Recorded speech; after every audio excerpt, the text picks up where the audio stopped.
여러분 안녕하세요. 일어서라 김설아입니다. 눈치 더럽게 없네 라는 말 혹시 들어보셨나요? 살다 보면은 나도 모르게 눈치 없게 행동할 때가 있는데 그때에 대한 이야기를 좀 나눠볼까 합니다.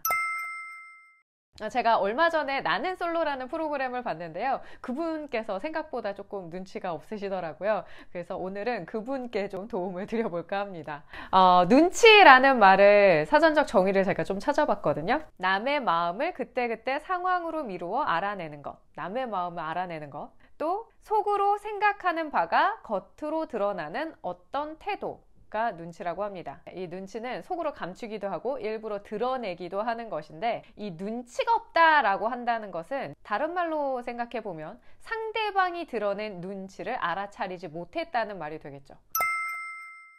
저는 이 나는 솔로를 보면서 뭔가 세 가지 조건이 필요하구나, 눈치가 없어지는 조건에 대해서 먼저 생각을 해봤습니다. 먼저 첫 번째는 약간 자신감이 결여돼 있는 상태가 있을 수가 있겠다라는 생각이 들고요. 두 번째는 상대방이 내 이야기를 굉장히 잘 들어주는 상황입니다. 나는 자신감이 좀 결여돼 있는데 내가 누군가에게 말을 하는데 그 사람이 계속 내 말을 들어주는 상황. 마지막으로 세 번째는 그 모든 말이 너무나 잘 나와서 내가 지금 말을 굉장히 잘하고 있다는 착각에 빠지는 순간입니다. 자, 다시 한번 세 가지 정리해 볼게요. 첫 번째는 내가 약간의 자신감이 결여돼 있었는데 마침 내 이야기를 들어주는 어떤 사람이 나타났고, 세 번째, 내가 말이 너무 잘 나와 그날따라. 이런 경우에 내가 눈치가 없어질 수 있다. 보통 이런 상황이 이것과 같이 연결이 많이 되는데 바로 술을 마셨을 때입니다. 술 마시고 말 실수를 하는 경우가 생각보다 많습니다. 왜냐면 기분이 살짝 업되면서 내가 말을 주도해서 말하는 상황이 일어날 수 있기 때문이죠.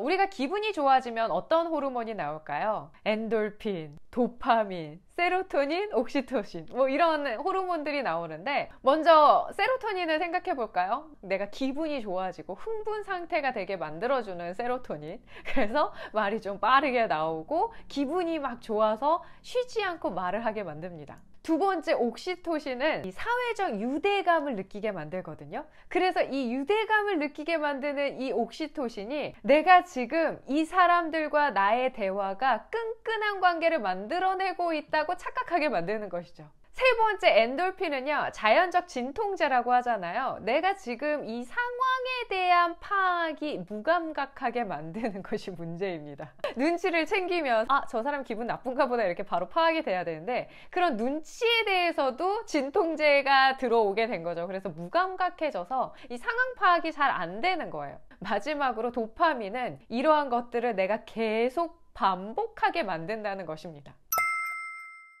대화에서 가장 중요한 것은 주고받기 능력입니다. 우리가 친구를 사귈 때를 한번 생각해 보면 나 쟤랑 너무 잘 맞아 라는 이야기를 하잖아요. 대화의 숨은 뜻을 가지고 상대방에게 던졌을 때 상대방이 그것을 펴서 그 숨은 뜻을 알아내고 본인도 뭔가를 숨겨서 던지고 그것을 또 알아낼 수 있고, 이런 대화의 티키타카라는 것이 이런 것들을 의미하거든요. 내가 대화를 꼭 직접적으로 직설어로 말을 해서 상대방을 이해시키는 게 아니라 숨은 뜻을 가지고 던져도 찰떡같이 이해를 하고, 다 말하지 않았는데도 기가 막히게 내 마음의 말뜻을 알아주는 사람을 만나면 우리는 정말 마음이 잘 맞는다라고 표현을 합니다. 너 지금 선 넘었어, 이런 말을 하잖아요. 선 넘었어 라는 말이 있는 이유는 짐승 같은 영역이 있다고 한번 생각해 보시면 좋겠습니다. 나만의 바운더리, 나만의 영역이 있는데, 친한 사람은 어떨까요? 그 영역에 들어와도, 선을 넘어도 허용해 줍니다. 그래, 너 들어와도 괜찮아. 그런데 친해지기 전에는 우리가 어떤 과정을 겪을까요?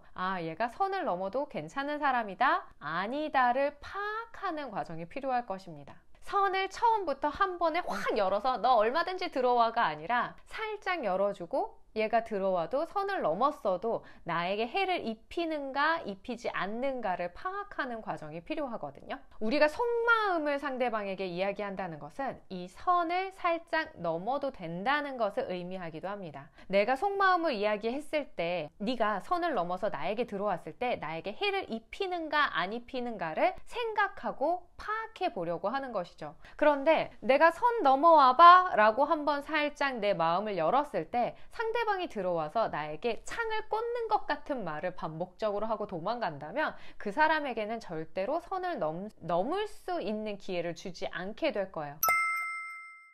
우리가 누군가와 대화를 했을 때 굉장히 즐거웠다, 이 사람과 너무 친해지고 싶어, 정말 대화를 계속 이끌어가고 싶어 라는 감각을 주는 그런 대화법은 상대방의 마음을 알아주는 것이 가장 기본이 되는 것입니다. 미국의 커뮤니케이션 학과 교수님이 책을 썼는데요. 빠르게 생각하고 똑똑하게 말해라 라는 책을 썼거든요. 거기에 보면은 대화하는 법 중에서 질문에 답하는 법에 대한 이야기가 나옵니다. 티키타카가 이루어지는 것에 대한 중요성에 대해서 이야기를 해요. 우리가 대화를 한다는 것은 누군가가 어떤 대화의 주제를 가지고 나에게 무언가를 던집니다. 이럴 때 내가 이 대화를 받아서 내 이야기로 다시 꺼내서 상대방에게 들려줄 것인가, 아니면 상대방의 이야기를 다시 한번 곱씹어서 그래서 어떤데? 라고 물어볼 것인가. 그래서 이걸 두 가지로 나누면 지원형과 전환형으로 나뉜다고 해요. 좋아하는 사람이랑 맛있게 나는 근데 지금 이 시간 자체가 너무 좋아. 자, 근데 전환형 같은 경우에는 상대방의 이야기가 왔는데 그걸 다 내 얘기로 바꿔서 상대방에게 들려주는 것이거든요. 근데 남자애들도 나한테 아무도 말 거는 사람이 없었어. 그건 나도 모르지. 너한테 관심 없었나 보지 그럼. 대화의 주제가 너무 다 나 위주예요. 그래서 이제 옥순이가 1순위라고 거론한 사람은 나밖에 없어. 나 좀 알아봐줘, 나 좀 알아봐줘, 나는 이래, 나는 이래, 이런 느낌의 대화가 계속 반복적으로 이루어지거든요. 이런 대화 화법을 가지고 계시는 분은 상대방이 어떤 주제를 던져도 다 자기 이야기로 바꿔서 대화를 하게 됩니다. 근데 2순위 안에 옥순이가 거론된 게 내 기억에는 없어. 어떻게 남자들 1, 2픽이 내가 1도 없냐? 그래도 나라도 1픽이 좀 고맙지 않니? 그러면 대화를 하는 상대방은 약간 피곤함을 느껴요. 왜냐하면 내 이야기를 꺼내서 상대방에게 들려주었는데 상대방은 자기 이야기를 해서 나에게 들려주거든요. 그러면 또 나는 내 이야기를 꺼내서 들려줄 것인가, 아니면 상대방의 이야기를 지지할 것인가를 고민하게 되는데, 상대방이 나에게 준 그 이야기가 나에게 좀 맞지 않는다고 생각할 경우에는 입을 닫게 되기도 합니다. 신경이 뭐야. 이건 남 상했어. 따라서 지원형 같은 경우에는 상대방의 말을 지지해주는 대화법, 전환형 같은 경우에는 상대방의 말을 다시 내 이야기로 바꿔서 다시 들려주는 대화 화법이라고 생각하시면 되겠고요. 대화에서 가장 중요한 거, 눈치를 챙기는 방법은 바로 이 전환형보다는 지원형 위주의 말하기를 하는 것이 중요합니다. 대화를 신나게 하고 나면 우리는 이런 감정을 느낍니다. 와, 대화 잘했다, 이런 느낌이 들면서 집에 갈 때 뭔가 시원한 느낌이 드는데요. 그것이 바로 대화에서 내 안에서 쌓아두었던 이야기를 다 꺼내서 스트레스를 풀어낸 그야말로 카타르시스를 느끼게 하기 때문이죠. 그런데 내가 대화를 다 하고 나서 이러한 감정을 느꼈다는 것은 이 대화를 이끄는 주제가 바로 본인이었다는 것을 기억해야 할 것입니다. 반대로 상대방도 나와 같이 대화를 잘했다라는 기분이 들었을지는 사실은 정확하게 알 수는 없는 것이죠. 왜냐하면 그 대화를 이끈 상대가 나였고 나는 속에 있는 것을 다 끄집어냈지만 상대방은 과연 상대방 속에 있는 것을 다 끄집어내서 정말 시원하게 풀어냈는지는 알 수가 없기 때문이죠. 나만 즐거운 호르몬으로 가득 차서 엔돌핀, 옥시토신, 세로토닌 이렇게 다 나만 즐거운 상태에서 대화가 끝나지는 않았는지, 생각하면 기분 좋다. 상대방도 나와 똑같이 즐거운 입장에서 대화를 했는지 확인하고 싶으시다면 대화의 비율을 맞추시는 것이 중요하겠습니다. 내가 침묵하고 상대방의 말을 들어주는 그 시간을 3대2로 맞춰주시면 좋습니다. 1은 내가 말하고요, 3분의 2는 상대방의 이야기를 들어주고 상대방이 어떤 반응을 보이는지를 파악하는, 눈치를 챙기는 시간으로 삼는 것이죠. 즐거운 대화를 하기 위해서는 나 혼자만 즐거운 것이 아니라 눈치를 챙겨가면서 전체 대화의 흐름을 파악하고 3분의 2는 침묵하고 상대방의 이야기를 들어줌으로써 그 다음에 내가 어떤 방법으로 전환형을 사용할 것인가, 지원형을 사용할 것인가를 파악하고 선택하며 계속해서 판단해 나가는 것이 중요하겠습니다. 눈치라는 것은 일종의 감각이기 때문에 그 감각 능력을 키워주는 것도 굉장히 중요합니다.